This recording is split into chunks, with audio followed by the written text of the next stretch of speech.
Nous sommes début août 2025 au jardin potager et je vous emmène avec moi pour un suivi de tout le potager, donc les actualités du jardin potager, de mon jardin potager. Évidemment, on va parler également des actualités, notamment la moisson, les rendements. Ne vous inquiétez pas, je vais vous parler et de ça. Je vais également vous rappeler quelques petites astuces si vous partez en vacances. On va commencer tout de suite avec la première parcelle.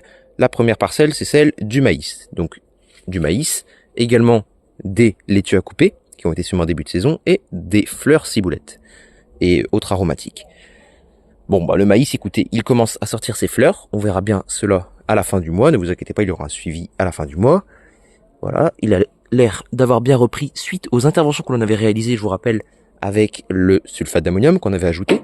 Certains m'avaient reproché des feuilles un peu vertes, on va dire faiblement vertes, et qui tendaient vers le jaune, je suis d'accord. J'ai apporté de l'azote pour voir si c'était bien le phénomène, le facteur limitant, c'est-à-dire principal de cette culture de maïs, et effectivement, il avait été limité par l'azote. Cependant, on remarque également qu'il y a des laitues à couper et des laitues de base qui sont en train de monter à graines. Donc là, ça, ce que je vais faire, c'est la prochaine intervention. Je vais tout de suite, après la vidéo, les arracher et les mettre au compost. Donc, après, il y a ici des laitues à couper. Les laitues à couper, écoutez, elles continuent leur cycle, on continue de récolter feuille par feuille. Je vous l'ai déjà dit, depuis le début de la saison. Vous voyez, je récolte des feuilles constamment, donc avec différentes variétés, différents cultivars. Ici, des laitues, voilà, avec des feuilles plutôt larges. Ici, de la laitue type coupée rouge. Ici, plutôt de la Batavia. C'est un mélange intéressant, mais commercial. Et ici, des fleurs, donc on n'a rien de plus à dire. Ce sont des fleurs pour les abeilles. Bon, là, il n'y en a plus vraiment. Les choses sérieuses commencent à partir de la deuxième parcelle. Donc, c'est cette parcelle-ci. Vous voyez ici, il y avait précédemment, donc dans le précédent suivi, on avait vu qu'il y avait justement des oignons. Donc des oignons, une culture d'oignons. Et écoutez, cette culture d'oignons a été visiblement récoltée, car vous ne voyez plus d'oignons à cet écran. Et ce que vous pouvez voir, c'est ceci. Et ceci, c'est la récolte d'oignons. Donc vous n'aurez pas de pesée, mais vous aurez un visuel de l'année. Donc de tous les oignons qui ont été récoltés. Je vous laisse avec les images.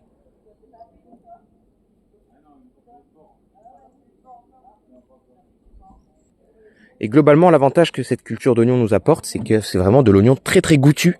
Et vous me connaissez en fait. Moi, je suis pas là pour jardiner avec de la qualité un peu basse. Je cherche vraiment le goût. Et comme j'aime le dire, je cherche du goût, du goût, du goût.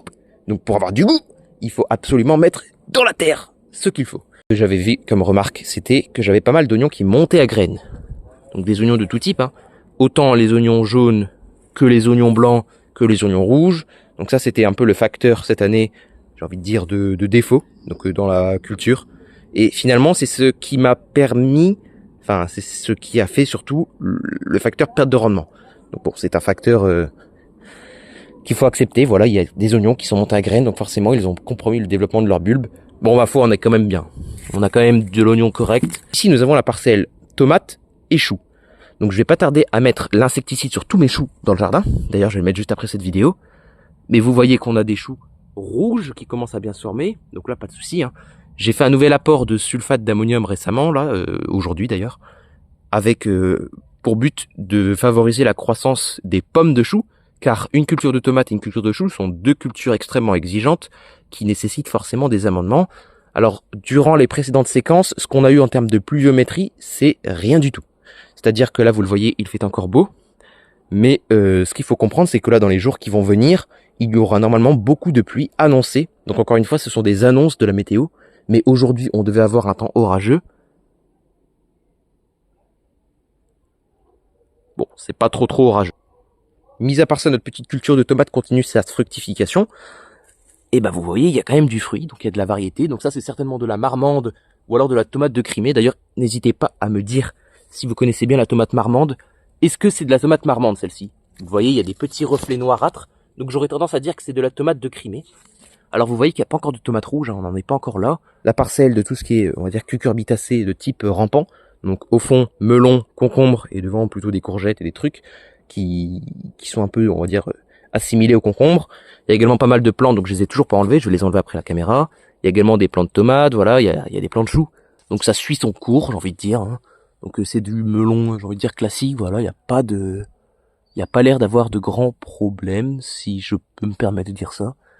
Il y a des melons qui commencent à se former d'ailleurs, vous voyez.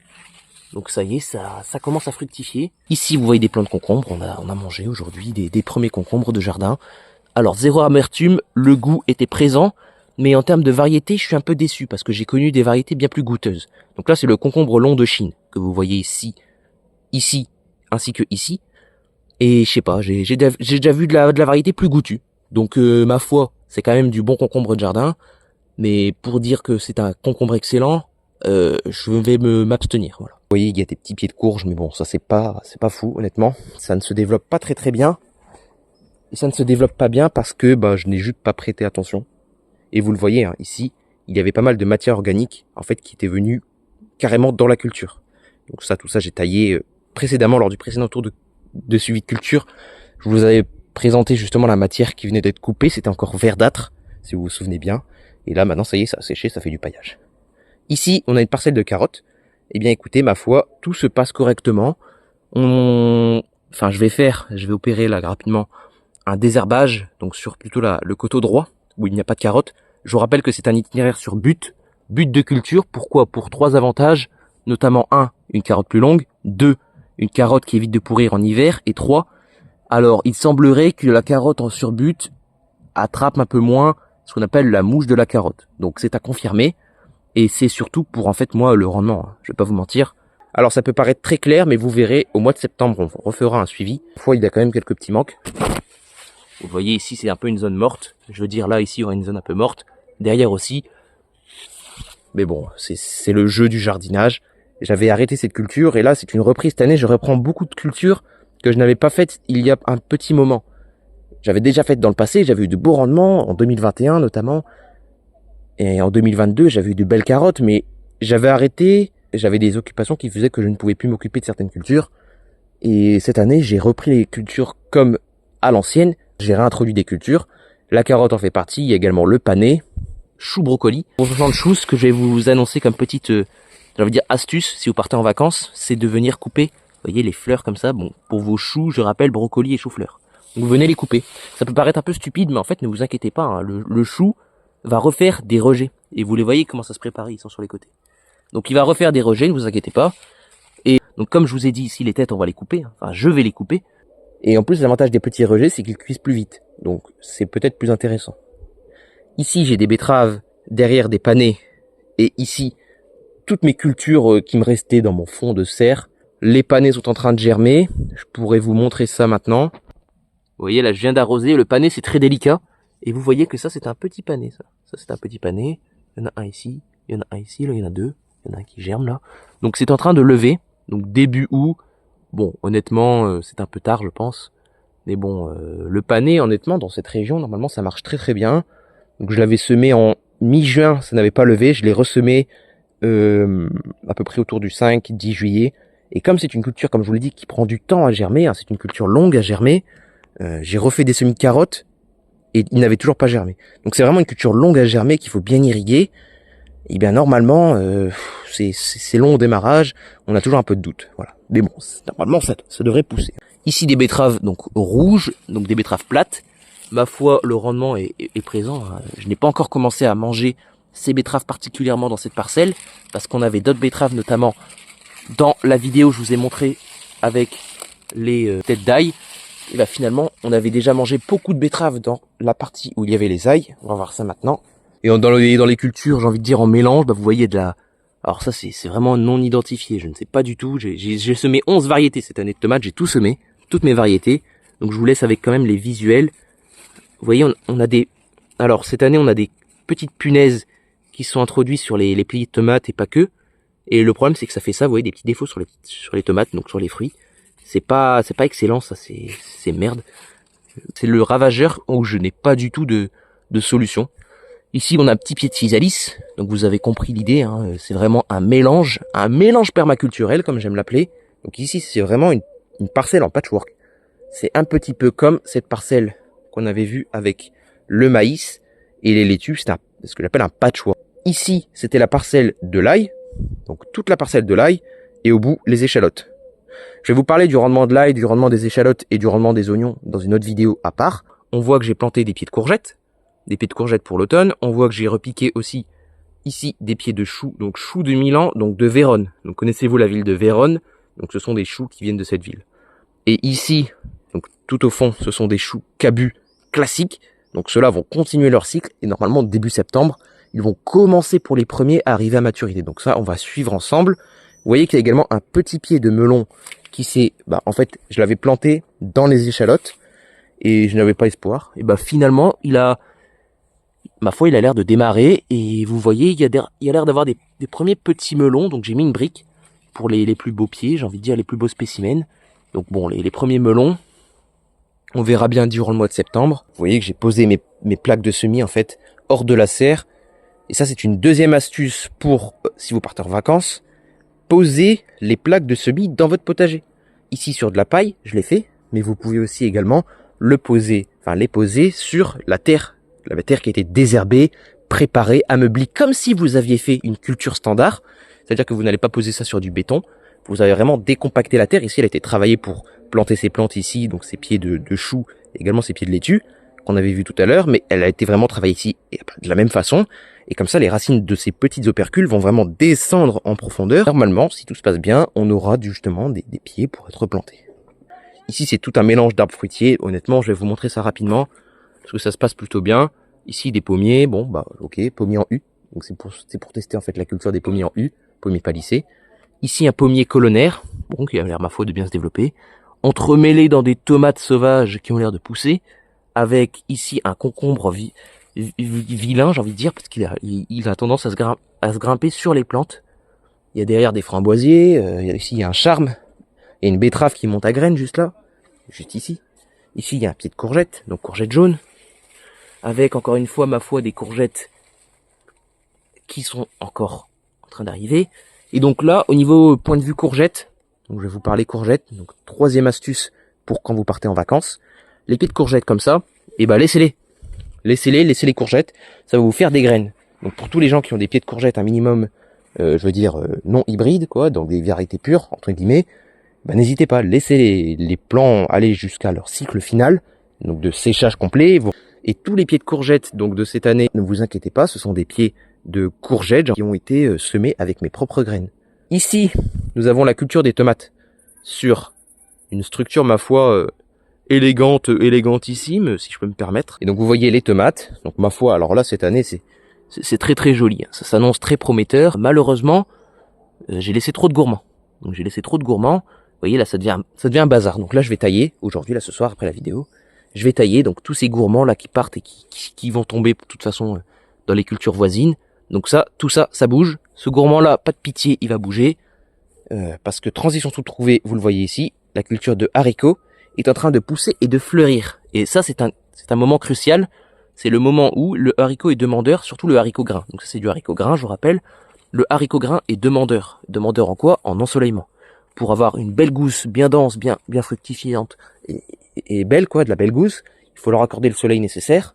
Donc pour ça, je vais tout bouger. Je vais bouger la carotte, je vais bouger tout. Place nette, on va faire du propre. Et comme ça, mes haricots seront bien. Donc là, on est encore en phase finalement de développement, puis après maturation. On passe à la deuxième parcelle. Donc vous voyez ici les courges. Donc ça c'est une parcelle sur bâche. Donc on continue la culture. Donc rien de spécial à dire. Dessus, mis à part qu'elle a tendance à prendre la place des cultures voisines. Elle va carrément sur les plates-bandes qui ne lui sont pas dédiées. Mais bon, que peut-on faire, j'ai envie de dire. Ici, une culture d'endives. Donc vous voyez les endives, ma foi, sont correctes. Voilà, ça continue son développement. On verra ça au mois de septembre. Comment s'en sont-elles sorties de ce truc. Donc il y a quelques herbes, je vais les enlever là à la main rapidement. En même temps que tous les autres trucs que je vous ai dit. Ici, une petite culture de haricots violets. Donc des haricots violets sont arrivés à fructification. Ça y est, là il y en a plein. Donc ça, c'est pas de souci du tout de ce côté-là. Alors là, c'est le bon moment pour en laisser à graines. Vous voyez les haricots violets. Honnêtement, cette année, avec le fait que, en fait, si vous partez en vacances, les haricots, ça va avoir tendance en fait à devenir très gros, très fileux. Donc ce que je vais faire, c'est que je vais les laisser moi personnellement en graines. Et donc pour la bonne astuce, voilà, quatrième astuce, n'hésitez pas, vos haricots, les laisser en graines. Et comme pour les autres, comme pour les courgettes, et comme pour les cultures où vous laissez faire des graines, n'hésitez pas, laissez en graines, laissez arriver à maturité, vous aurez des graines pour l'année prochaine, ça sera gratuit. Et d'ailleurs en parlant des graines, je vous montre ici les laitues. Donc laitue verrière, donc ville à côté de Paris. Et vous voyez, ça continue sa croissance. Et là, on est arrivé au stade pompon. Donc le stade pompon, c'est quoi? C'est ce stade-là, et ce stade-là. Voilà. On est arrivé au stade graine. Donc, voyez-vous les petites graines de laitue? Donc ça, en vérité, si je veux m'amuser, je fais ça, et puis je vais me faire chier au mois de septembre. Et vous voyez, ici, on a de la laitue qui, donc, arrive à maturité, et en même temps qu'elle va arriver à maturité, boum, ici laitue, avec des choux qui ont été plantés pour le renouvellement des laitues. Donc vous voyez, ça continue, on ne s'arrête pas en fait. Constamment, il faut planter, il faut venir planter, entretenir. Et c'est comme ça qu'on a du jardin. Beau, productif et élégant. Et avec du goût. Ici, pommes de terre, ça continue sa culture. Certains pieds commencent à arriver à maturité, mais la récolte ne se fera que lorsqu'on verra à 100% la terre. Pour être déjà, 1, moins dérangé, et 2, le calibre sera plus gros. Ici, les poireaux ont bien repris leur croissance. Donc là, il n'y a plus qu'à suivre la culture correctement, j'ai envie de dire. Donc là, il n'y a plus rien à faire, mis à part un butage en septembre. Ici, on a alors c'est une culture de céleri rave avec des oignons, donc des oignons de semis. Donc tout ça continue sa croissance. J'ai envie de dire, ma foi, ça se porte bien. Et en dernier, le petit essai de maïs. Donc vous voyez que finalement, le maïs de droite, donc pour la conclusion temporaire de cet essai, le maïs de droite a l'air de plus se développer foliairement, je veux dire en termes de feuilles, que le maïs de gauche. Donc vous voyez, le maïs de gauche, je vous rappelle que c'était un semi-direct sans travail de sol, et à droite, un travail de sol sur la ligne, et en profondeur avec la fourche à bêcher, donc de décompactage, je vous rappelle. Voilà, c'est tout pour ce petit tour de culture. Moi, je vous souhaite une très bonne année pour votre jardin, et on en reparle rapidement dans une prochaine vidéo de la serre à plant, et également du rendement de les aliacées, donc les oignons, les ails, les échalotes. Moi je vous dis à bientôt, c'était Chaîne Potagère, ciao.